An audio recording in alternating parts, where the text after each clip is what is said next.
Hello everybody, welcome to your favorite channel for the NEET preparation, NEET biology preparation, The Bio World। हम लोगों ने chapter चालू किया था, चैप्टर नंबर 6। चैप्टर का टाइटल है, आप सभी को अच्छे से पता है। यस सर, चैप्टर का टाइटल क्या है? Molecular basis of inheritance, one of the very very difficult chapter. Yes sir, और इस डिफिकल्ट चैप्टर में जो थोड़ा सा ज्यादा डिफिकल्ट टॉपिक माना जाता है वो है डीएनए रेप्लिकेशन। यस सर, तो मेरा ऐसा आपसे रिक्वेस्ट है कि अगर आपने अब तक एक भी video, this is a video number 10, अगर आपने वीडियो नंबर 9 तक कंप्लीटली अच्छे तरीके से वीडियो देखा है, लेक्चर नोट्स कॉपी किया हुआ है, सुना है, तो ही आप वीडियो नंबर 10 पे आइए, नहीं तो आपकी हवाई हो जाएगी। Is that clear?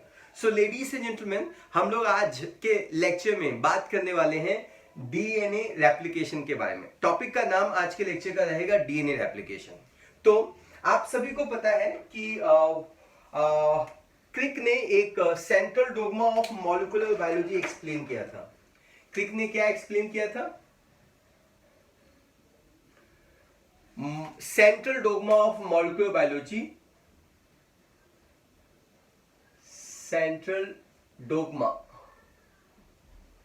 आप सभी को ये सेंट्रल डोग्मा क्या होता है वो अच्छे से पता है। जैसा कि आपको बताया गया था कि ये जो डीएनए होता है उसमें क्षमता होती है वो खुद को डुप्लीकेट कर सकता है, खुद की कॉपी बना सकता है। इस प्रोसेस को हम रेप्लिकेशन बोलते हैं, we call it as a replication. और डीएनए से आरएनए भी बन सकता है, और इस प्रोसेस को we always call it as a transcription. इसको हम हमेशा बोलते हैं ट्रांसक्रिप्शन। यस सर, और इसी आरएनए से हम प्रोटीन भी बना सकते हैं। अगर इस आरएनए से प्रोटीन बन गया तो इस प्रोसेस को हम लोग हमेशा बोलते हैं translation.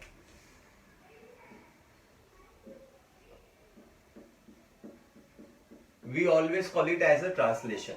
So this process is called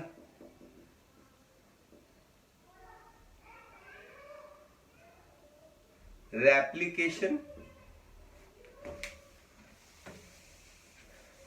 इस प्रोसेस को हम रेप्लिकेशन बोलते हैं। एंड वी कॉल ये जो पूरा प्रोसेस है ये है central dogma of molecular biology. Central dogma of molecular biology ये बोलता है कि डीएनए खुद को डुप्लीकेट कर सकता है, खुद का डबल बना सकता है, और इस प्रोसेस को हम डीएनए रेप्लिकेशन बोलते हैं या डीएनए सिंथेसिस बोलते हैं। और डीएनए से आरएनए बन सकता है, इसको हम ट्रांसक्रिप्शन बोलते हैं, और आरएनए से प्रोटीन बन सकता है, इसको हम ट्रांसलेशन बोलते हैं। हमारे आखिरी वीडियो में, वीडियो नंबर 8 और 9 में हमने ये प्रूफ कर दिया था कि DNA is the genetic material. DNA एक जेनेटिक मटेरियल है, मतलब डीएनए ही वो मटेरियल है जो एक जनरेशन से दूसरे जनरेशन में पास होता है। डीएनए ही वो मटेरियल है जब एक सेल डिवाइड होके 2 सेल देता है तो वो दोनों सेल में ये डीएनए जाता है। तो डीएनए जाने से पहले उस डीएनए को डबल होना होगा, क्योंकि एक सेल से जब 2 सेल बनते हैं तो डीएनए को भी तो डबल होना होगा। तो डीएनए डबल होगा तभी तो एक डीएनए इस पर्टिकुलर सेल में जाएगा और वो दूसरा डीएनए दूसरे पर्टिकुलर सेल में जाएगा। और इसके लिए बहुत ही इंपॉर्टेंट होना चाहिए, that is called as replication, होना बहुत ही ज्यादा जरूरी है। तो सबसे पहला सवाल आज के लेक्चर का सबसे पहला सवाल होगा कि what is DNA replication. DNA replication वो प्रोसेस कहलाता है जिसमें एक DNA double copy of DNA दे जाता है। इंग्लिश में इसको इस तरीके से कुछ एक्सप्लेन करेंगे। DNA replication is the process by which one DNA produces the daughter DNA which are the exact copy of each other। मैं डेफिनेशन लिखता हूं, एक बार फिर से एक्सप्लेन करता हूं। So, सबसे नंबर 1 पॉइंट जो आज के लेक्चर में हम लोग बात करने वाले हैं वो है definition. Definition, DNA replication is the process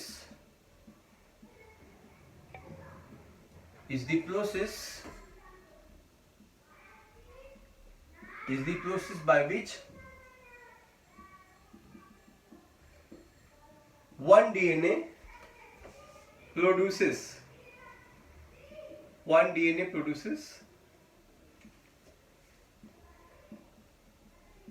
daughter DNA which is the exact copy of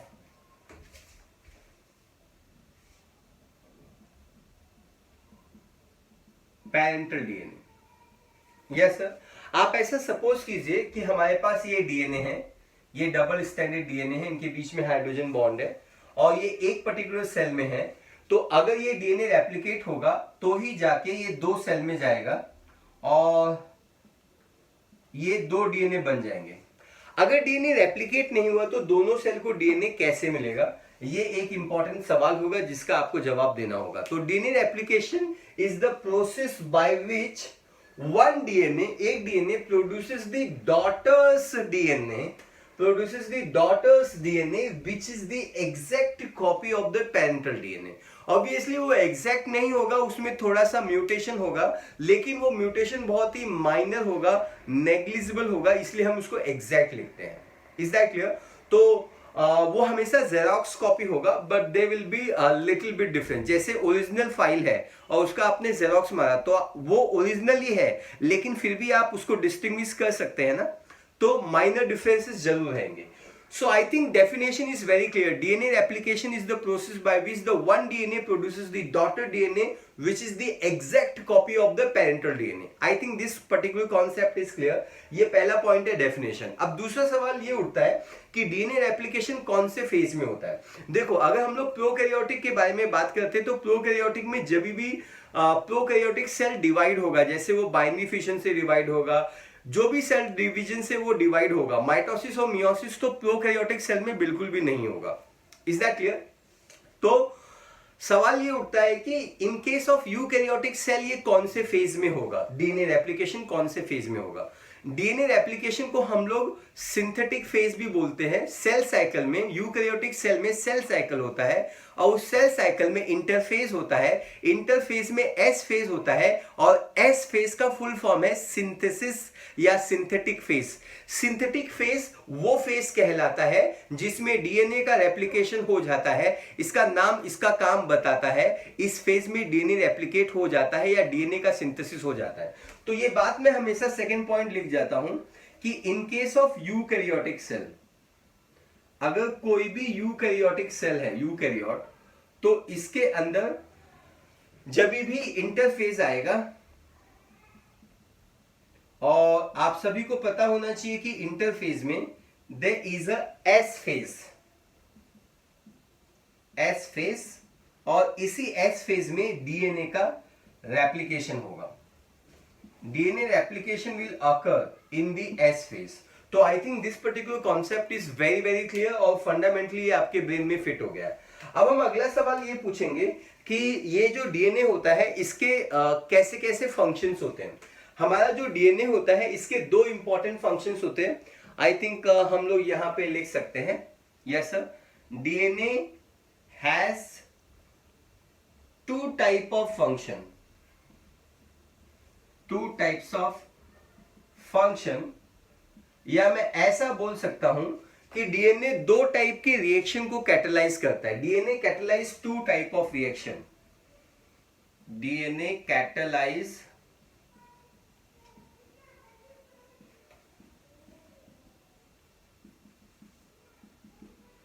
to types of reactions. आप दोनों स्टेटमेंट अच्छे से समझ लीजिए। DNA has a two type of function, या हम ऐसा बोल सकते हैं DNA catalyse two types of reaction. सबसे पहले बात करते हैं फर्स्ट टाइप ऑफ रिएक्शन। जो DNA first type of reaction catalyse करता है उसको हम ए बोलते हैं और दूसरे पार्ट को हम लोग बोलते हैं बी। तो 3 पॉइंट का एक्सटेंशन है ये पर्टिकुलर पॉइंट। सबसे पहला फंक्शन होता है डीएनए का, डीएनए कैटेलाइज करता है auto catalytic function, auto catalytic function, और दूसरा होता है हेटेरो कैटालिटिक फंक्शन।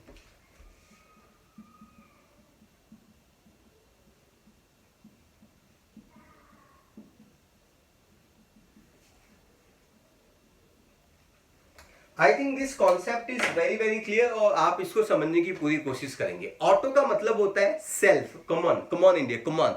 ऑटो मतलब सेल्फ, कैटेलाइज मतलब कैटेलाइज करना, खुद को कैटेलाइज करना। ऑटो कैटेलिटिक फंक्शन डीएनए का वो फंक्शन कहलाता है जिसमें डीएनए खुद का ही कॉपी बना जाता है, खुद को ही डुप्लीकेट कर जाता है, खुद को ही रेप्लिकेट कर जाता है। So auto catalytic function, it is the function in which DNA replicate या डीएनए डुप्लीकेट इटसेल्फ, खुद को, इटसेल्फ, इधर लिखा हुआ है ना डीएनए खुद को रेप्लिकेट करता है, इधर लिखा हुआ है ना डुप्लीकेट कर सकता है। तो DNA can direct their own synthesis, खुद का कॉपी बना सकता है। इस प्रॉपर्टी को, इस फंक्शन को हम लोग ऑटो कैटेलिटिक फंक्शन बोलते हैं। ऑटो का मतलब होता है सेल्फ, इटसेल्फ, खुद का। Very good.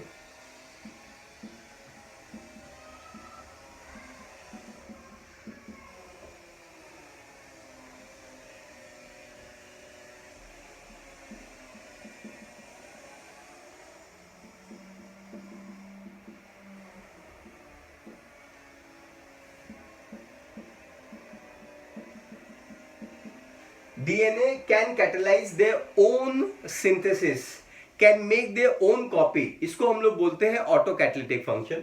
I think central dogma lecture की स्टार्ट में आपको इसलिए बताया गया था कि आप इस पार्ट को अच्छे से समझ सके। सो डीएनए खुद को रेप्लिकेट करके खुद की कॉपी बनाता है। ऑटो का मतलब सेल्फ, खुद का, itself. Thank you so much. हाँ, थैंक यू सो मच।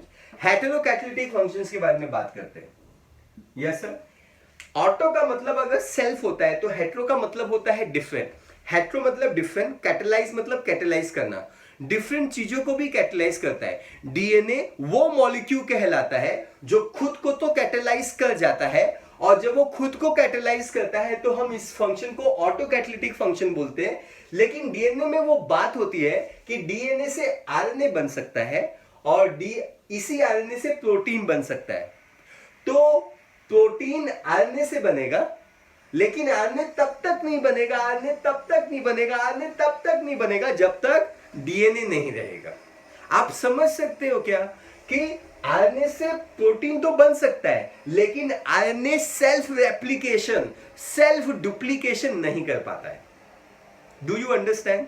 इसीलिए जो भी आरएनए वायरस होते हैं वो जब आउटसाइड द सेल रहते हैं तो वो बेकार होते हैं, इनएक्टिव होते हैं। जब वो सेल के अंदर आते हैं तो अपने अपने आरएनए से सबसे पहले वो अपना डीएनए बनाते हैं। Yes sir. और उसी डीएनए से वो आरएनए बनाते हैं। तो बेसिकली आपको ये समझना है कि डीएनए खुद को रेप्लिकेट करता है, ये ऑटो कैटेलिटिक फंक्शन है। लेकिन इसी डीएनए से आरएनए बन सकता है और प्रोटीन बन सकता है। आरएनए बनेगा तो ट्रांसक्रिप्शन बोलेंगे, प्रोटीन बनेगा तो ट्रांसलेशन बोलेंगे। तो ये जो दोनों फंक्शन है, ट्रांसक्रिप्शन एंड ट्रांसलेशन, ये दोनों फंक्शन को हम हेट्रोकैटेलिटिक फंक्शन बोलते हैं। इसका एग्जांपल बड़ा ही क्लियर हो गया है आपको। इसका एग्जांपल जो है, इसका जो एग्जांपल है वो है replication. Replication, I think this particular concept is very very clear. हम लोग हेट्रोकैटेलिटिक के बारे में लिखते हैं, हम लिखेंगे क्या? DNA can catalyze the synthesis of RNA as well as protein. Example, transcription and translation. Thank you so much, ladies and gentlemen. DNA can catalyze synthesis of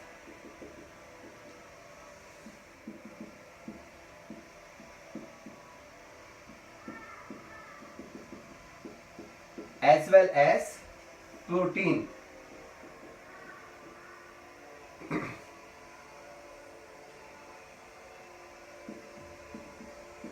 This is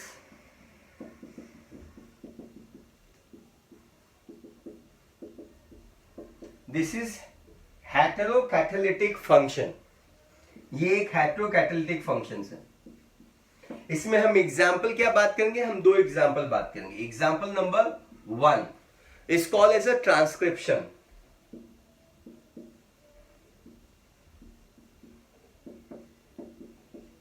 example number 2 को हम बोलते हैं translation.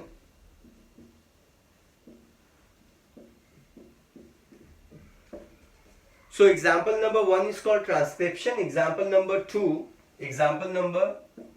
is called translation. So I think this concept is very very clear.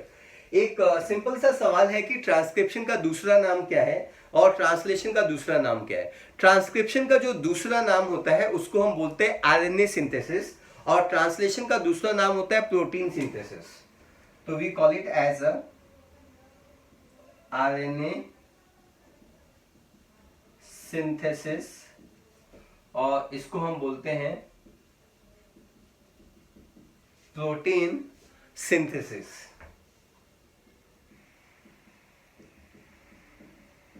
I think this whole concept is very very clear to you.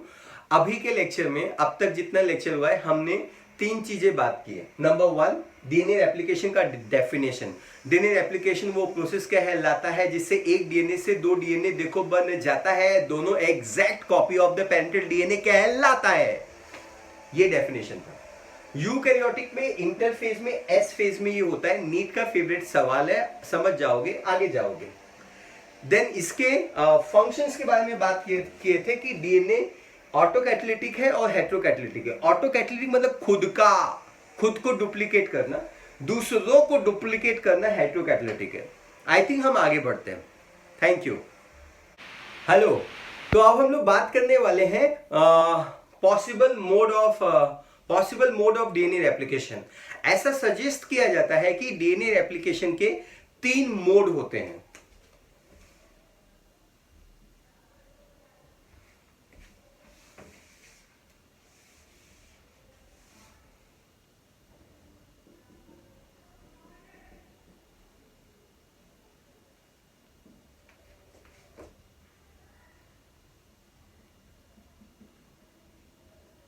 Three modes of DNA replication.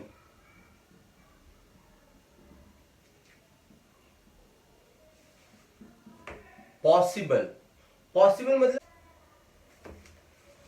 तो चलो हम लोग बात करते हैं तीनों मोड ऑफ, जो 3 तरीके होते हैं, 3 मोड ऑफ एप्लीकेशन होते हैं, उसके बारे में बात करते हैं। Is that clear? Here we go. तो 3 तरीके हैं। तो ये एक पेरेंटल डीएनए है जो ब्लू कलर का है, ये भी पेरेंटल डीएनए है जो ब्लू कलर का है, और ये भी पेरेंटल डीएनए है जो कि ब्लू कलर का है। ये पहला तरीका है जो हम लोग पढ़ने वाले हैं। This is the first method, this is second and this is third. तो ये फर्स्ट मेथड है, ये सेकेंड मेथड है और ये थर्ड मेथड है। यस सर, आई थिंक हम यहाँ पे लिखते नहीं है, that is don't look nice, है ना? आप ऐसे ही समझिए, ये 3 तरीके हैं। तो चलो पहले तरीके का नाम बिना नाम पढ़े उसके बारे में समझने की कोशिश करते हैं। पहला तरीका हमको ये समझाता है, पहला तरीका हमको ये बताता है कि जब इस डीएनए को रेप्लिकेट, अच्छा ये डीएनए है और इनके बीच में हाइड्रोजन बॉन्ड तो आपको दिखाई दे रहा होगा ना, इनके बीच में हाइड्रोजन बॉन्ड है। डीएनए डबल स्ट्रैंडेड होता है बचपन से, पैदाइशी। ऐसा वाटसन क्रिक मॉडल मैंने आपको बचपन में पढ़ाया था, तो आई थिंक इसमें कोई आर्गुमेंट नहीं है। डबल स्टैंडर्ड डीएनए सीडी जैसा स्ट्रक्चर है, लेडर लाइक स्ट्रक्चर। ये राइट हैंडेड कॉलिंग करके डबल हेलिक्स बनाता है। ये सारी बातें मैंने बचपन में बताई थी आपको। Thank you so much. चलो पहले प्रोसीजर के बारे में बात करते हैं। पहला प्रोसीजर, पहला मोड ये बोलता है कि जब डीएनए डबल स्टैंडर्ड है तो ये जो दोनों स्टैंड होते हैं रेप्लिकेट होते वक्त ये एक सेल में चला जाएगा। अरे जब सेल डिवाइड होता है तो कितने सेल बनते हैं? इतना भी नहीं मालूम, 2 सेल बनते हैं। एक सेल डिवाइड होगा तो 2 सेल बनेगा। तो पहला मोड ऑफ रेप्लिकेशन क्या बोलता है कि ये जो दोनों ब्लू कलर वाले डीएनए ये एक सेल में चले जाएंगे, दूसरा सेल अपना खुद का डीएनए बनाएगा। क्या बोला? एक बार ध्यान से सुनो। ये ऐसा बोल रहे हैं कि जब डीएनए रेप्लिकेट होगा तो एक सेल में ब्लू कलर के डीएनए चले जाएंगे, जो कि ये वाला डीएनए है। दूसरा सेल वो खुद ही अपना बनाएगा। सपोज दूसरा जो डीएनए है वो दूसरे डॉटर डीएनए में वो रेड कलर का डीएनए है। जैसे ये this particular structure is going to be 1 cell, ये एक सेल में जाएगा, ये दूसरे सेल में जाएगा। ये फर्स्ट मोड ऑफ रेप्लिकेशन है। Yes sir. सवाल उठता है कि इस मोड ऑफ, आपको प्रोसीजर समझा, मोड समझा? ये बोलता है कि एक सेल में जो ब्लू कलर का डीएनए है दोनों ही, वो दोनों स्टैंड मतलब डीएनए पूरा का पूरा डीएनए 100% डीएनए एक सेल में प्रिजर्व हो जाएगा, कंजर्व हो जाएगा, और दूसरा सेल अपना खुद का डीएनए बनाएगा, वो डीएनए खुद का बनाएगा, इसलिए हम उसको रेड कलर में यहां पे रिप्रेजेंट कर रहे हैं। इस मोड ऑफ रेप्लिकेशन, ये जो मोड है इसको हम बोलते हैं कंजर्वेटिव मॉडल। क्या बोलते हैं हम इसको? We call it as a conservative. क्या बोलते हैं हम इसको? कंजर्वेटिव बोलते हैं। मुंह बोलोगे, मुंह खोलोगे, बोलो बोलो बोलो, बोलने की कोशिश करो। Conservative mode of replication. Conservative क्यों बोलते हैं? Because both the DNA, the entire DNA come to lie in the one cell and other cell will synthesize their own DNA. कर लो, वेरी गुड। दूसरा मोड ऑफ रेप्लिकेशन के बारे में बात करते हैं। दूसरा मोड ऑफ रेप्लिकेशन है, यस सर। तो चलो दूसरा मोड ऑफ रेप्लिकेशन कैसे होता है इसके बारे में बात करते हैं। हमारे पास यहाँ पे डबल स्टैंडर्ड डीएनए है। Very good very good very good, come on India, very good. और ये जो दूसरी स्टाइल है, दूसरा मोड है, इस मोड को कंजर्वेटिव बोलते हैं। इसको क्या बोलते हैं नाम मैं बाद में बताता है, क्योंकि अभी मुझे नाम याद नहीं आता है। फोकस। ये सेकेंड मोड ऑफ रेप्लिकेशन ये बोलता है कि जब भी डीएनए रेप्लिकेशन होगा तो एक सेल में ब्लू वाला डीएनए जाएगा, दूसरे सेल में ब्लू वाला डीएनए जाएगा, एक सेल में ब्लू वाला डीएनए जाएगा, दूसरे सेल में ब्लू वाला, दूसरा डबल स्टैंडर्ड होते हैं ना, तो एक स्टैंड एक सेल में जाएगा, दूसरा स्टैंड दूसरे सेल में जाएगा, एक ब्लू इसमें गया, एक ब्लू इसमें गया। अब आगे क्या, आगे की स्टोरी क्या है? आगे ये लोग बोलते हैं कि इस स्टैंड के ऊपर ये जो डीएनए है, यहाँ पे नाइट्रोजन बेसिस है ना, बोलो ना है, इसके पास नाइट्रोजन बेसिस है कि नहीं है? अरे बोलो ना, है ना, नाइट्रोजन बेसिस है ना। तो उस नाइट्रोजन बेस को कॉपी किया जाएगा। ये दूसरा सेल पहले सेल में कॉपी करके, अगर सामने ए होगा तो यहाँ पे टी होगा, अगर सामने जी होगा तो यहाँ पे सी होगा। ये स्टोरी मैंने बचपन में ही बता दी थी आपको। यस सर, बताई थी कि नहीं बताई थी? इधर देखो, प्रोसीजर समझने की कोशिश करो। ये एक सेल है जिसमें ब्लू कलर का डीएनए है, न्यूक्लियस है, न्यूक्लियस।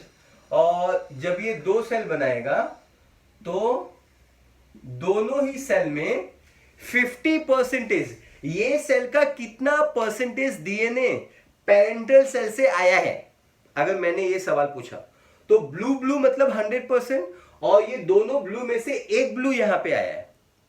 मतलब ये वो मेथड है जिसको हम लोग बोलते हैं 50% डीएनए कंजर्व्ड है। इसमें 100% डीएनए कंजर्व था, पूरा का पूरा अक्खा का अक्खा ब्लू कलर एक सेल में चला गया, 100% डीएनए इज कंजर्व्ड। दूसरे सेल को बोला गया तू अपना खुद का डीएनए बना, तेरे को मैं डीएनए नहीं देगा। करला का नहीं करला? Yes sir, everybody focus here. ये प्रोसीजर जो सेकंड प्रोसीजर है वो क्या बोलता है कि डीएनए डबल स्टैंडर्ड है, एक स्टैंड को एक सेल में भेज दो, दूसरे स्टैंड को दूसरे सेल में भेज दो। 50% डीएनए किसी भी सेल में पेरेंट से होगा, और दूसरा जो रेड कलर का 50% डीएनए है वो नया बनेगा। 50% conserved, half is conserved. Half के लिए बायोलॉजी में वर्ड आता है, दुनिया इसको सेमी देखो कहे जाता है, इसलिए इस मोड ऑफ रेप्लिकेशन को सेमी कंजर्वेटिव मोड कह जाता है।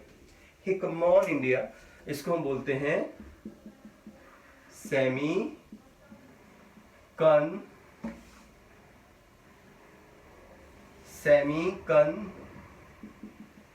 कंजर्वेटिव।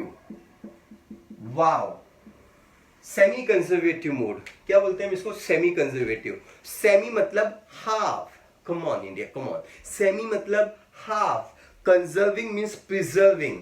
हाफ प्रिजर्विंग, ब्लू वाले को प्रिजर्व किया, हाफ को कंजर्व किया, 50% को कंजर्व किया, other 50% are newly synthesise, other 50% are newly synthesise. जब मैं इस सेल को देख जाता तो ये बात मुझे समझ में आता, इसके अंदर ब्लू कलर का 50% डीएनए आता, ये बात देखने से पता चल जाता, इसको ये ब्लू वाला डीएनए इसके पेरेंट्स से आता, इसके अंदर रेड कलर डीएनए बन जाता, ये डीएनए वो डीएनए देखो कहलाता जो अभी अभी नया देखो देखो बन जाता। 50% ओल्ड, 50% न्यू, 50% पैन से, 50% न्यूली सिंथेसाइज। समझ में आया? 50% न्यूली सिंथेसाइज। मैं इसका डेफिनेशन लिखता हूं। Semi conservative is mode of DNA replication in which 50% is DNA of parent is conserved while other 50% are newly synthesized, while other 50% are newly synthesized. Other 50% are newly synthesized. Yes sir. इसका मतलब होता है 50% old and 50% new. तो इसको बोलते हैं 50% old ratio 50% new. Stand लिख दें, 50% न्यू स्टैंड। कुछ याद आ गया 50-50% सुन के? मुझे तो टेस्ट क्रॉस याद आता है, बायोलॉजी ना कहीं पे भी मुझे याद आ जाता है। यस सर, टेस्ट क्रॉस भी 1:1 आता है, 50% वर्सेस 50% आता है। कुछ भूल गए क्या? याद आया आपको? आना चाहिए आपको भी याद, है सर, दिमाग ऐसे काम करना चाहिए आपका भी, है ना? है ना? तो कंजर्वेटिव में 100% डीएनए कंजर्व हो जाएगा, दूसरा सेल खुद का डीएनए बनाएगा।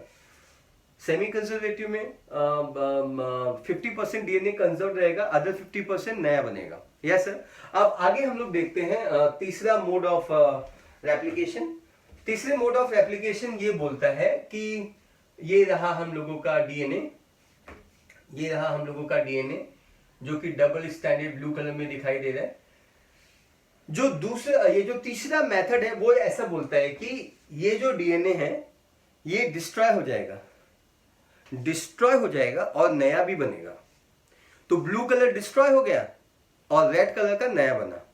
अब दोनों रैंडमली मिल जाएंगे और डीएनए बनाएंगे। ध्यान से सुनो, ब्लू वाला ये तीसरा है, थर्ड, तीसरा मोड बोलता है ब्लू वाला डीएनए डिस्ट्रॉय, डिस्ट्रॉय, 50% नया डीएनए बनेगा। अभी दोनों मर्ज हो जाएंगे, मतलब ब्लू रहेगा साथ में रेड रहेगा, ब्लू रहेगा रेड रहेगा, ऐसा कुछ ऐसा डायग्राम बनेगा।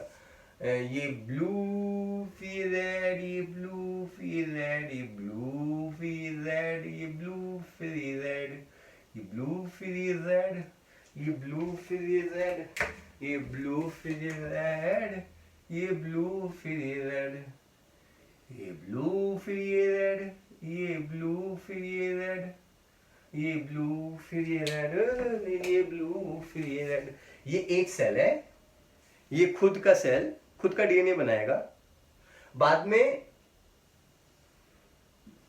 रेड कलर का नया डीएनए बनेगा और दोनों एक दूसरे के साथ मिक्स हो जाएंगे। मिक्स समझते हैं क्या? डिस्पर्स हो जाएंगे, रैंडमली डिस्ट्रीब्यूट हो जाएंगे, रैंडमली। कोई इधर गया, कोई उधर, कोई उधर गया, कोई इधर। अरे इस मॉडल को डिस्पर्सिव मॉडल बोलते हैं। क्या बोलते हैं? डिस्पर्सिव,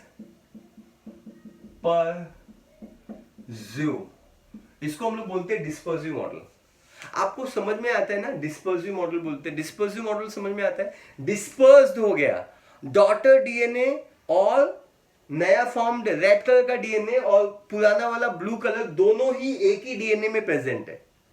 यहां पे एक ही डीएनए में प्रेजेंट है, यहाँ पे भी एक ही डीएनए प्रेजेंट है, लेकिन एक स्टैंड ब्लू का है, एक स्टैंड रेड का है। ये स्टैंड वाइज सेपरेट नहीं हो रहे हैं, ये टुकड़े वाइज या पीसेस वाइज डिस्पोज हो रहे हैं, मतलब बन रहे हैं यहाँ पे। Do you understand? ये पीसेस वाइज बन रहे हैं, जबकि ये एक स्टैंड ब्लू कलर है, पेरेंटल है, और एक स्टैंड रेड कलर है जो कि डॉटर स्टैंड है। Yes sir, this is called as a dispersive mode of replication. अब आप बच्चों को ये सवाल होता है कि ये आप कंजर्वेटिव और डिस्पर्सिव का डेफिनेशन लिखे क्यों नहीं? यस सर, जैसा कि आपको बताया गया यहाँ पे ये पॉसिबल है, लेकिन हर एक चीज जो पॉसिबल है वो प्रैक्टिकली सही बात है ऐसा जरूरी नहीं है। तो प्रैक्टिकली जो सही बात है, प्रैक्टिकली कौन सा डीएनए रेप्लिकेशन एक्चुअली में सेल में होता है, तो उसका जवाब है कि सेमी कंजर्वेटिव। सेमी कंजर्वेटिव इसमें विनर है। Semi conservative DNA replication is possible. Semi conservative यहां पे प्रूफ होता है कि it is a correct method of, it is a correct method और it is a correct mode of DNA replication.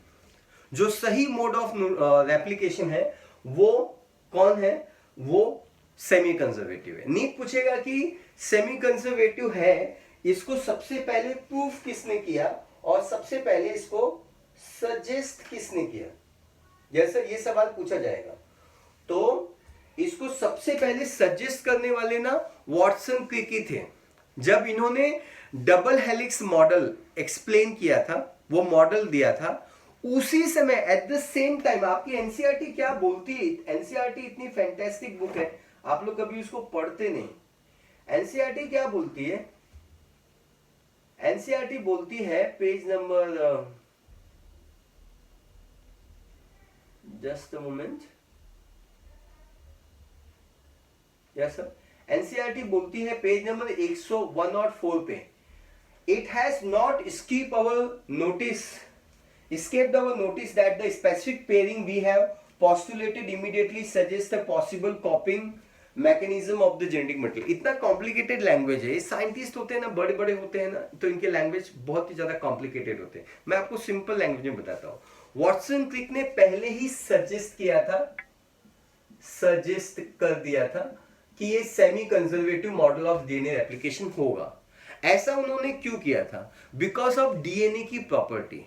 DNA की दो इंपॉर्टेंट प्रॉपर्टी थी जिसके बेसिस पे उन्होंने ये एक्सप्लेन किया था। पहली प्रॉपर्टी है डीएनए एंटी पैरेलल था।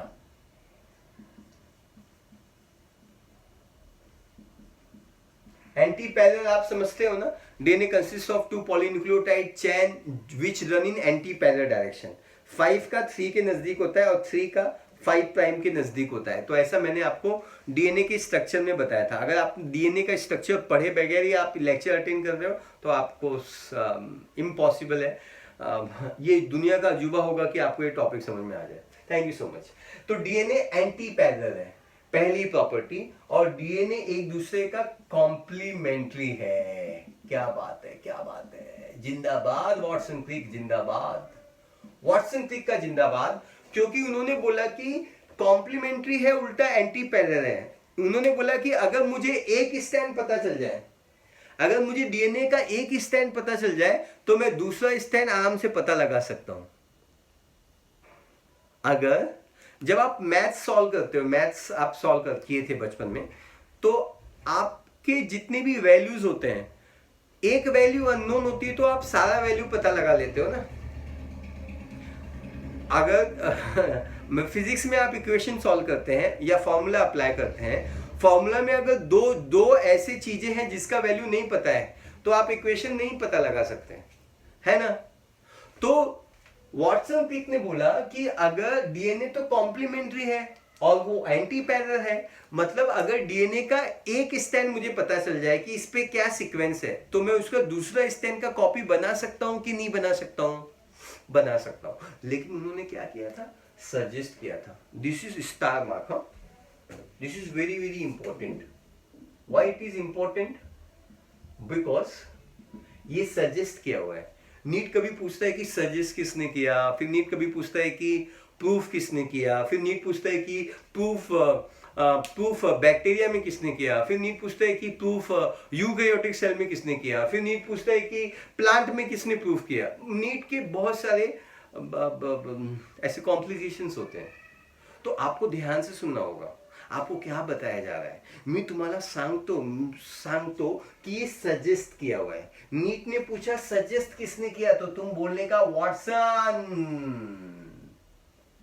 बाजू में क्रिक का भी नाम ले लेने का, नहीं तो नाराज हो जाएगा बंदा, है ना। दोनों मिलके काम कर रहे थे, एकता में शक्ति, है ना। ओके, अब सवाल ये पूछा जाएगा कि इसको प्रूफ किसने किया था फर्स्ट टाइम। इसका एक्सपेरिमेंटल प्रूफ कि डीएनए रेप्लिकेशन एक सेमी कंजर्वेटिव मॉडल है, डीएनए रेप्लिकेट होता है बाय सेमी कंजर्वेटिव मेथड से। इस चीज को सबसे पहले प्रूफ एक्सपेरिमेंट करके इसको प्रूफ किसने किया था, तो इसका एक्सपेरिमेंटल डेमोन्स्ट्रेशन सबसे पहले इन्हीं दोनों के स्टूडेंट थे, Meselson and Stahl. Matthew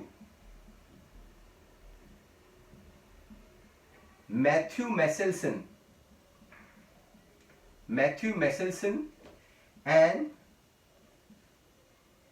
Franklin Stahl. Matthew Meselson and Franklin Stahl, ये दोनों ने एक्सपेरिमेंट किया था। किसके ऊपर एक्सपेरिमेंट किया था? They have worked on the E coli, Escherichia coli पे काम किया था, और उन्होंने एक्सपेरिमेंटल डेमोन्स्ट्रेशन करने के बाद प्रूफ किया था। तो ई कोलाई क्या है? ई कोलाई एक प्रोकैरियोट है, याद रखना। तो प्रोकैरियोटिक में मैथ्यू मेसेल्सन एंड स्थाल ने इस चीज को एक्सप्लेन किया था। कौन से ईयर में? 1958 में, 1953 में डीएनए का मॉडल दिया गया था। 61 में आई थिंक नोबेल प्राइज दिया गया था, और 58 में मतलब नोबेल प्राइज मिलने से पहले ही उन्होंने एक्सप्लेन कर दिया था एक्सपेरिमेंट करके, और ये एक्सपेरिमेंट हमारे सिलेबस में है।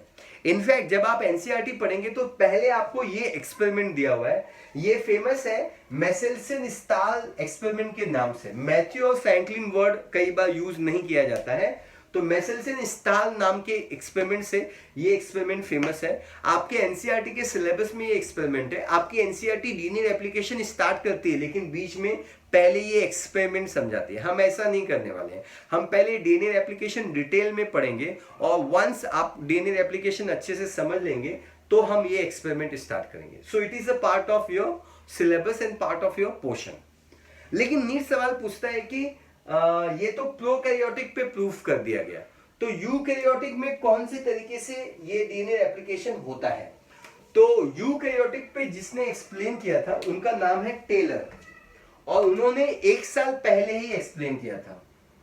एक साइंटिस्ट थे जिनका नाम है टेलर, और 1957 समझते हैं, 57 के बाद 58 आता है, 58 के 1 साल पहले 57 आता है। Thank you so much, I like it. Now everybody focus here. Taylor ने किस पे काम किया था? विसिया फेबा, एक बीन पे काम किया था, broad bean, BROAD, broad bean. वो ब्रॉड बीन कौन से प्लांट का नाम था? प्लांट का था विसिया फेबा।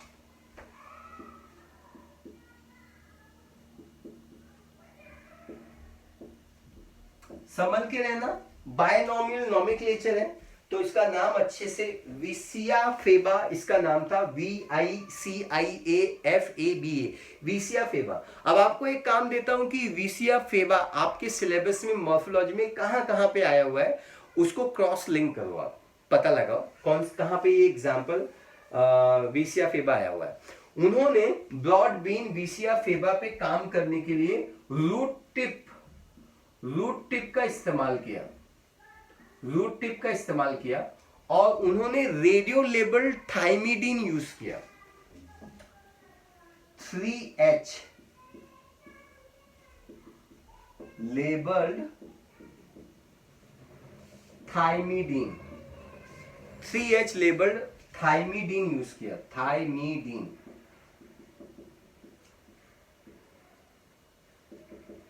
यस सर, 3H एक रेडियो लेबल्ड केमिकल है, आप केमिस्ट्री पढ़ते हो तो आपको ज्यादा अच्छे से पता है 3H क्या होता है। Heavy isotope of hydrogen 3H labelled thymidine use किया है ना। तो मेरा एक सवाल है आप सबसे कि रेडियो लेबल्ड थाइमिडीन क्यों यूज किया? क्या रेडियो लेबल्ड एडिनोसिन, गुएनोसिन या thymidine, sorry adenine, guanine, cytosine containing क्यों यूज किया? सबसे पहले मुझे बताओ कि थाइमिडीन है क्या? तो थाइमिडीन एक न्यूक्लियोसाइड है, थाइमीन नाइट्रोजन बेस है। तुमको अच्छे से समझो कि थाइमीन और थाइमिडीन में डिफरेंस क्या है। थाइमीन एक नाइट्रोजनस बेस है और थाइमिडीन एक न्यूक्लियोसाइड है। Yes sir, thank you so much. अब मेरे सवाल पे आ जाओ कि थाइमिडीन न्यूक्लियोसाइड ही क्यों यूज किया? तो इसका जवाब ध्यान से समझ लो कि थाइमीन ही एक ऐसा नाइट्रोजनस बेस है जो ओनली डीएनए में पाया जाता है, आरएनए में नहीं पाया जाता है। मेरा टारगेट है डीएनए पे काम करना, तो मैं आरएनए और डीएनए दोनों में जो कॉमन नाइट्रोजन बेस है उसको तो मैं नहीं लूंगा, वरना मुझे एक्सपेरिमेंट में कंफ्यूजन आ जाएगा, है ना। एडेनाइन, गुआनाइन, साइटोसाइन, वाह वाह, तीनों देखो डीएनए और आरएनए में रहते। अरे तीनों डीएनए और आरएनए में रहते हैं, लेकिन मुझे एक्सपेरिमेंट डीएनए के ऊपर करना है, semi conservative model of DNA पे करना है। तो मुझे एक्सपेरिमेंट उस पे करना है जो खाली डीएनए में पाया जाता है। Thymine, thymine only DNA, yes, इसलिए हमने थाइमिडीन यूज किया। Thank you so much.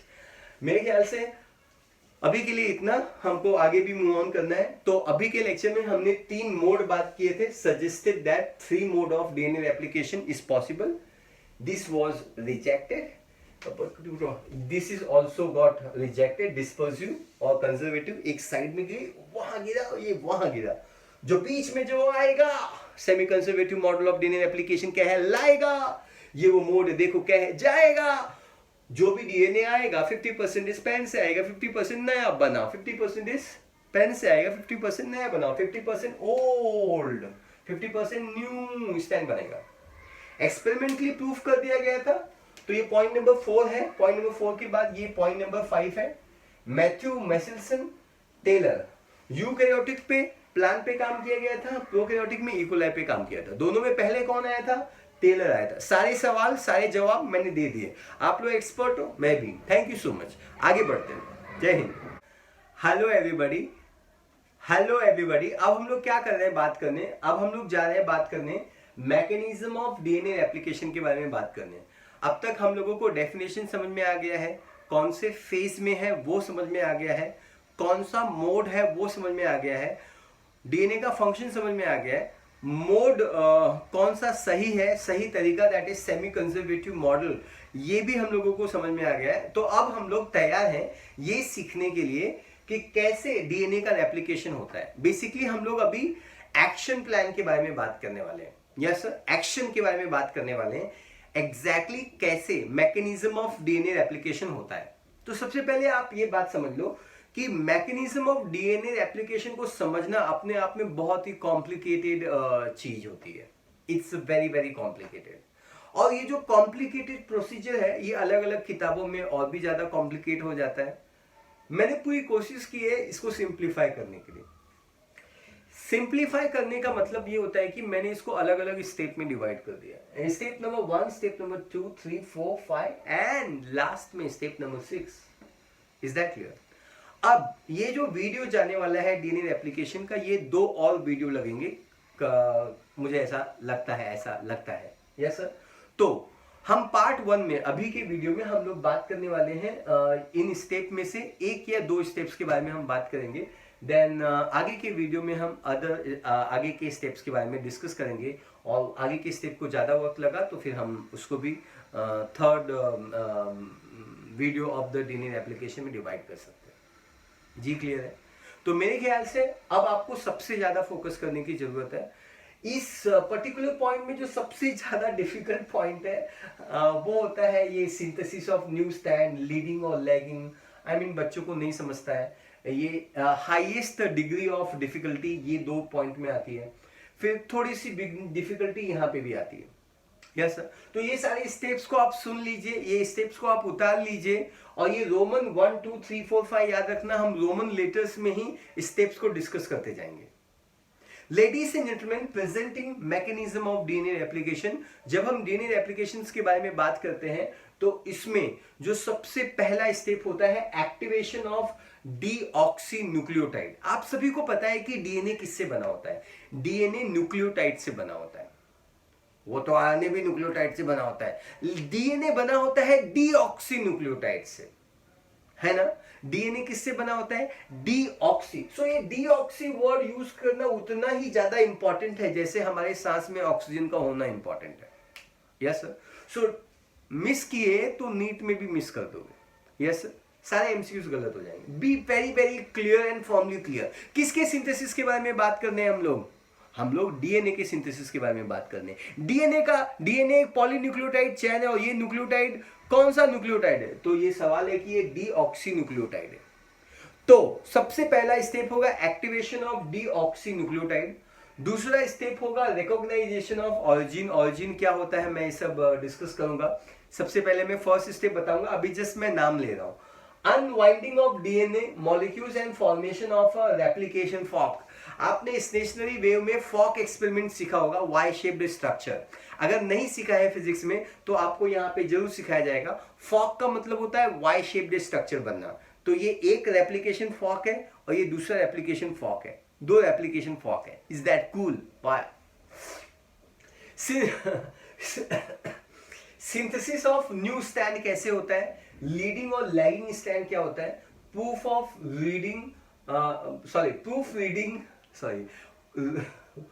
Reading and DNA repair. आप सभी को बताया गया था जब हम डीएनए वर्सेस आरएनए के बारे में बात कर रहे थे, तो हमने आपको बताया था कि DNA is the genetic material because ये खुद को रिपेयर कर सकता है, आरएनए रिपेयर नहीं कर सकता है। तो लास्ट में हम लोग रिपेयरिंग मैकेनिज्म के बारे में भी बात कर रहे हैं। वक्त आ गया है कि आप ये सारे स्टेप्स को अभी के अभी आप इस वीडियो को पॉज करें, ये सारे स्टेप्स को आप कॉपी करें और उसके बाद आप इस वीडियो में आगे बढ़े।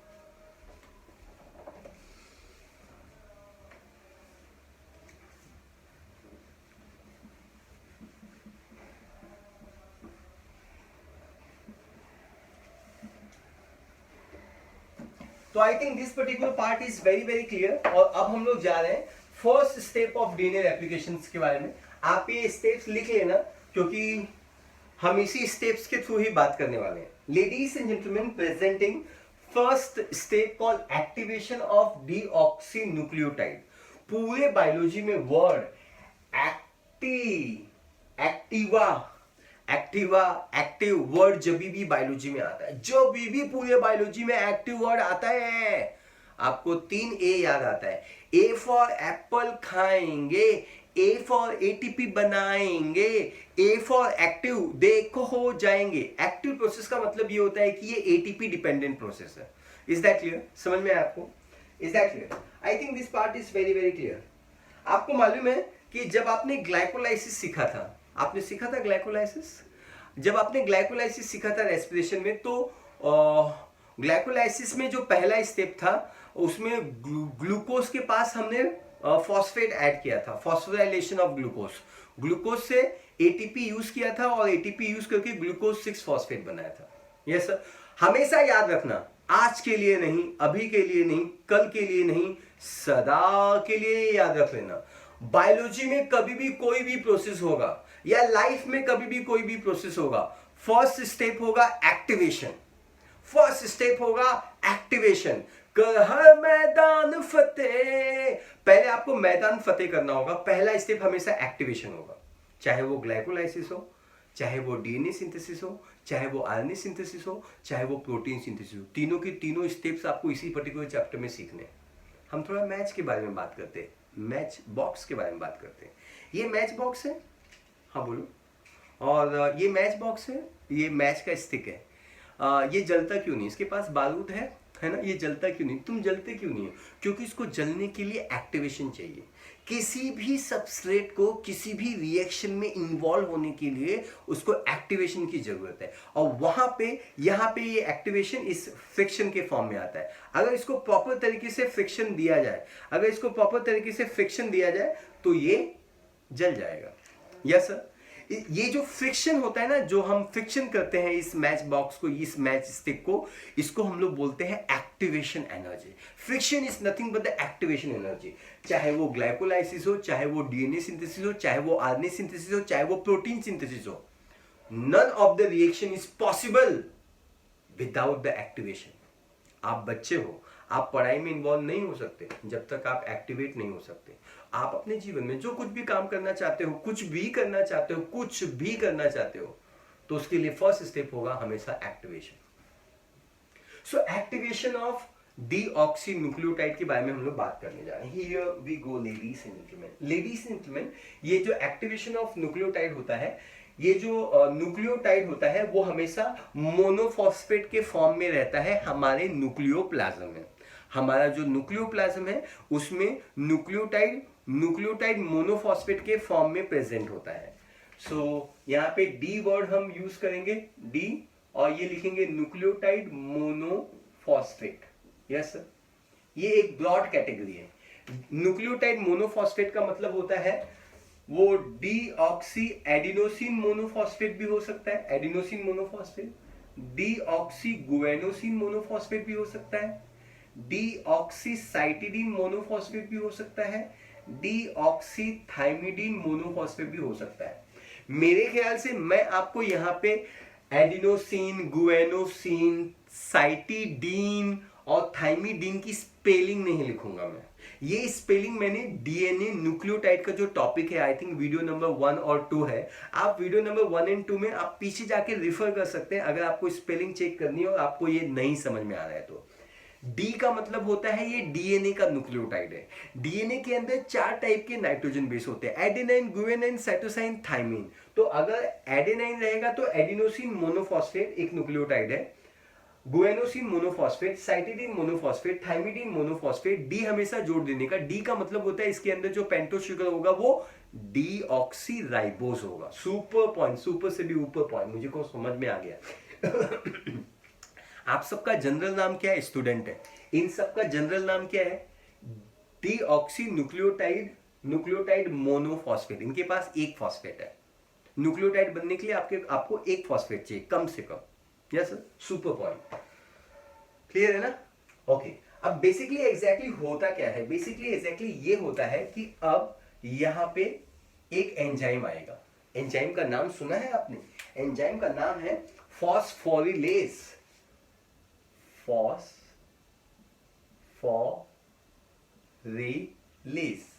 फॉस्फोरिलेज वो एंजाइम कहलाता है, मैंने ऐसा सुना है, आप भी सुन लो। फॉस्फोरिलेज वो एंजाइम कहलाता है जो फॉस्फेट ऐड कर जाता है, फॉस्फेट ऐड करेगा, है ना? समझ में आया? इधर देखो, तो इनको ना एक्टिवेशन है। एक्टिवेशन के लिए बायोलॉजी में मिश्रा सर ने क्या बताया? हमेशा एक्टिवेशन के लिए हमको फॉस्फेट चाहिए, एटीपी चाहिए, एनर्जी चाहिए। बिना एनर्जी के एक्टिवेट हो सकते हो, कोई एक्टिवेट नहीं हो सकता है। आपके ना मैच स्टिक का जो फ्रिक्शन है ना, वो फ्रिक्शन भी आपसे नहीं होगा अगर आपके पास एनर्जी नहीं होगी तो। बेसिकली जब आप फ्रिक्शन करते हो तो आप अपनी एनर्जी फ्रिक्शन में डालते हो, फ्रिक्शन के एनर्जी अब उस मैच के स्टिक के टिप को मिलती है और वो जल उठता है ना? Very good. बगो तो कितने न्यूक्लियोटाइड है? एक न्यूक्लियोटाइड के लिए एक एटीपी चाहिए, दूसरे के लिए दूसरा एटीपी चाहिए, तीसरे के लिए तीसरा एटीपी चाहिए, चौथे के लिए चौथा एटीपी चाहिए। इसका मतलब टोटल 4 ATP। मेरे ख्याल से फुल फॉर्म आपको बचपन से मैंने रटाया था, जब आप पैदा हुए थे तो हॉस्पिटल में आके मैंने आपको बाय हार्ट करवाया था। ATP का मतलब होता है एडिनोसिन ट्राइफॉस्फेट। रिपीट करना, एडिनोसिन ट्राइफॉस्फेट बोलना, एडिनोसिन ट्राई का मतलब 3 फॉस्फेट है। कितनी फॉस्फेट? 3 फॉस्फेट। 1 फॉस्फेट, 2 फॉस्फेट और 3 फॉस्फेट। ये तीनों फॉस्फेट में से ये तीनों, और हाँ एडिनोसिन भी है तो ये एडिनोसिन हो गया। सपोज एडेनाइन नहीं है, ये एडिनोसिन है। A फॉर एडिनोसिन, है ना? ओके, एडिनोसिन ट्राइफॉस्फेट, ये एडिनोसिन ट्राइफॉस्फेट है, यस सर, मतलब एटीपी है। इसका ये जो 2 फॉस्फेट है ना, वो इसको जाएगा। Come on India, come on India, ये इंडिया इंडिया इंडिया इंडिया।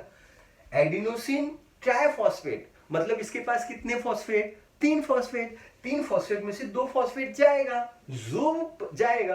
अरे सुनो ना, इधर आओ ना, इसके पास मोनोफॉस्फेट है। मोनो मोनो मोनो मोनो मतलब सिंगल। सिंगल, इसके पास सिंगल देखो फॉस्फेट आता है, इसके पास एक फॉस्फेट पहले से है। अगर 2 चला जाएगा तो कितना बन जाएगा? अच्छा सॉरी, एक पहले से मोनोफॉस्फेट और 2 चला जाएगा, मतलब एक में अब 2 और ऐड हो जाएगा, तो 1 2 3। वाओ सुपर, मुझे समझ में आ गया, मुझे नशा सा छा गया। Yes sir, is that clear? Everybody focus here. ये एडिनोसिन मोनोफॉस्फेट में जब एक एटीपी का 2 फॉस्फेट जाएगा तो वो क्या बनाएगा? डीऑक्सी एडिनोसिन ट्राइफॉस्फेट बनाएगा, नहीं बनाएगा? देखो ना, एडिनोसिन 3 फॉस्फेट, ट्राइफॉस्फेट 2 फॉस्फेट गया, तो ये क्या बच गया? एएमपी, एडिनोसिन मोनोफॉस्फेट बन गया, है ना? तो इसको हम लिखेंगे प्लस एएमपी।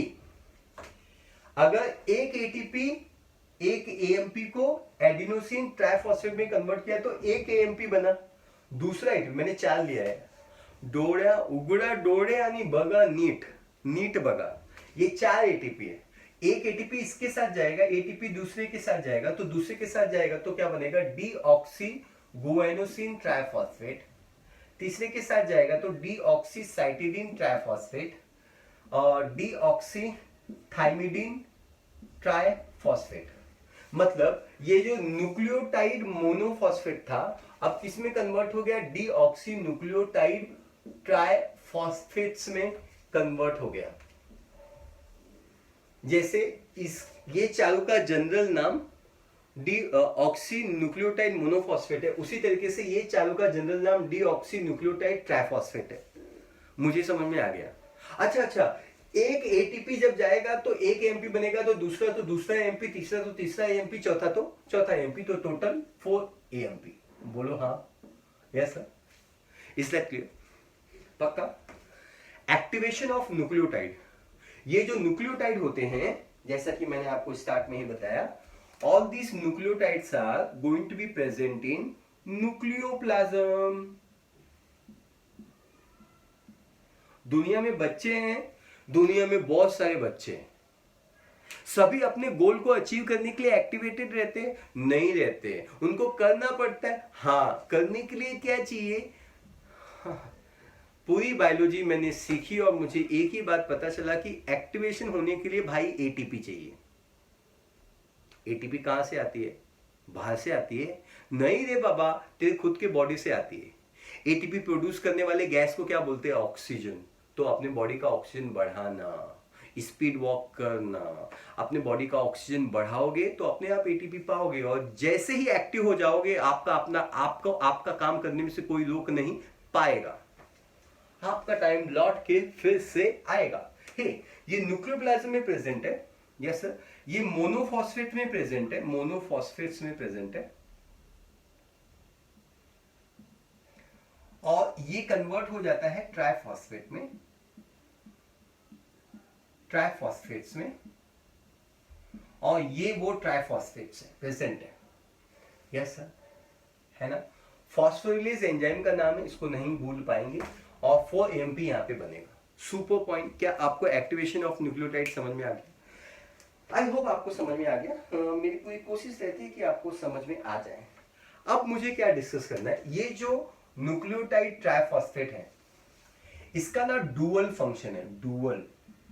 एनसीईआरटी की लाइन है, अगर समझे तो ठीक, नहीं समझे तो बहुत बुरा होने वाला है, आपको ये टॉपिक नहीं समझ में आने वाला है। ये जो न्यूक्लियोटाइड ट्राइफॉस्फेट है ना, इसका डुअल फंक्शन है। कितना फंक्शन है इसका? 2 फंक्शन है, यस सर, 2 फंक्शन है। आप खाना खाते हो, खाना आप 2 रीजन की वजह से खाते हो। वीडियो पॉज करो और सोचो वो 2 रीजन क्या है। मैं जा रहा हूं आगे आंसर देने। पॉज। खाना हम दो रीजन की वजह से खाते हैं। नंबर वन, पेट भरने के लिए। खाना हम पेट भरने के लिए खाते हैं, नंबर वन रीजन है। और नंबर टू, हम एनर्जी पाने के लिए खाते हैं। बहुत लोग ये सोचते नहीं कि खाना खाने से मुझे एनर्जी आएगी। Do you understand? Dual purpose है, जीवन का दो पर्पस है। हम खाते हैं पेट भरने के लिए, हम खाते हैं जीने के लिए, एनर्जी पाने के लिए। और do you understand? Very good, here we go. ये जो न्यूक्लियोटाइड मोनोफॉस्फेट बना है, ये इसका डुअल फंक्शन है। डुअल फंक्शन, पहला फंक्शन क्या है? पहला function, it act as a substrate. It act as a substrate. First, it act as substrate.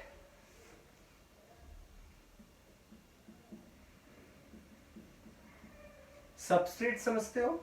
It act as a substrate मतलब, अरे डीएनए किससे बना हुआ है? डीएनए न्यूक्लियोटाइड से बना हुआ है ना? डीएनए किससे बना हुआ है? न्यूक्लियोटाइड से बना हुआ है। तो DNA is a polynucleotide chain. तो डीएनए को बनाने के लिए कौन चाहिए? डीएनए को बनाने के लिए न्यूक्लियोटाइड चाहिए। तो वो न्यूक्लियोटाइड कहां से आएगा? वो न्यूक्लियोटाइड यहां से आएगा। तो मैं ऐसा लिखा कि it act as a substrate. तो इसमें गलत क्या है? गलत कुछ नहीं है, सही है। तो ये जो न्यूक्लियोटाइड होते हैं, आपके एनसीईआरटी में लिखा हुआ है कि this nucleotide has a dual function. इसका पहला फंक्शन है they it act as a substrate, ये सबस्ट्रेट की तरह बिहेव करता है। और इसका दूसरा फंक्शन है, nothing is possible on this particular universe without the energy. दुनिया में हर काम होने के लिए एनर्जी की जरूरत पड़ती है। जब आप फोकस करते हो, जब आप पढ़ाई करते हो, तो आपका ध्यान नहीं रहता है। Is that clear? तो आपको मुंह से बोल के पढ़ना रहता है, और मुंह से बोल के बच्चे पढ़ते नहीं है। क्यों नहीं पढ़ते हैं? क्योंकि उसमें एनर्जी जाएगी, बच्चों को थकावट आ जाएगी। कोई थकना नहीं चाहता है। यस सर, सबको अचीवमेंट चाहिए। बचपन में जब आप केजी में थे तो टीचर ने क्या सिखाया था? Speak and write, speak and write. Yes sir. तो यहां पे भी वही चीज हो रही है। डुअल फंक्शन है, it act as a substrate, पहली चीज है। दूसरा काम होता है कि डीएनए रेप्लिकेशन होना या डीएनए रेप्लिकेशन करना, ये खाने का काम नहीं है। डीएनए रेप्लिकेशन होने के लिए, डीएनए रेप्लिकेशन करने के लिए अबंडेंट अमाउंट ऑफ एनर्जी की जरूरत होती है। और वो एनर्जी कहां से आएगी? वो एनर्जी इस न्यूक्लियोटाइड से आएगी। अरे क्यों आएगी? अरे इसके पास 3 फॉस्फेट है। 3 फॉस्फेट है ना। अपने को न्यूक्लियोटाइड बनाने के लिए, न्यूक्लियोटाइड में कितना फॉस्फेट होता है? एक ही फॉस्फेट होता है ना, लेकिन इसका नाम ही है ट्राइफॉस्फेट। तो वो 2 फॉस्फेट की जो एनर्जी है ना, 2 फॉस्फेट की जो एनर्जी है ना, अरे 2 एक्स्ट्रा है ना यार, है ना। जब आपने लेक्चर नंबर 1 में सीखा था न्यूक्लियोटाइड, तो एक न्यूक्लियोटाइड को बनाने के लिए एक पेंटो शुगर चाहिए, एक नाइट्रोजन बेस चाहिए और एक फॉस्फेट चाहिए ना, एक ही चाहिए ना। लेकिन इसके पास कितना फॉस्फेट है? 3 फॉस्फेट है। क्या जरूरत थी 3 फॉस्फेट लेने की? 3 फॉस्फेट लेने की जरूरत थी कि इसका डुअल फंक्शन है, इसके दूसरे फंक्शन को सपोर्ट करने के लिए। दूसरा फंक्शन है, ये जो न्यूक्लियोटाइड है, they act as a source of energy.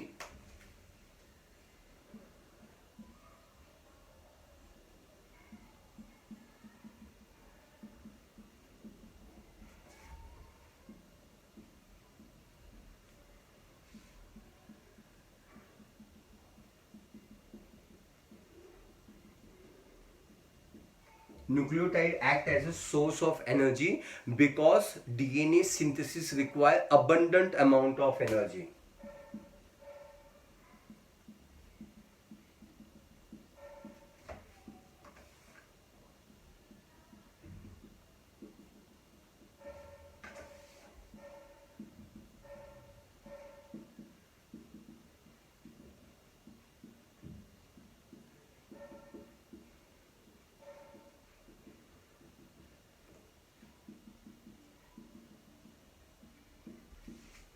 I think this particular concept is clear. I hope आपको ये कॉन्सेप्ट अच्छे से क्लियर है कि डुअल फंक्शन बहुत ही इंपॉर्टेंट है।